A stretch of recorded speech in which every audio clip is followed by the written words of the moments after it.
Hello, welcome to all.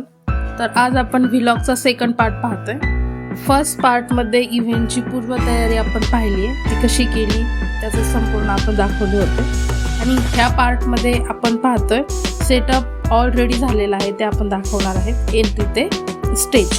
तर तुम्ही पाहत आहात बेबीचे फोटो आपण सर्व एंट्रीला लावलेत एकदम व्यवस्थित. 10 बलून ब्लास्टही लावलेत. आणि इम्पॉर्टंट म्हणजे आता स्टेजचा सेटअप तो तुम्ही पाहताय. नेम सेरेमनी आहे तर आपण पाळणा ठेवलाय आणि सेटअप ही एकदम परफेक्टमध्ये रेडी केला. तुम्हाला कसा वाटतो तो नक्की मला कमेंट्समध्ये कळवा.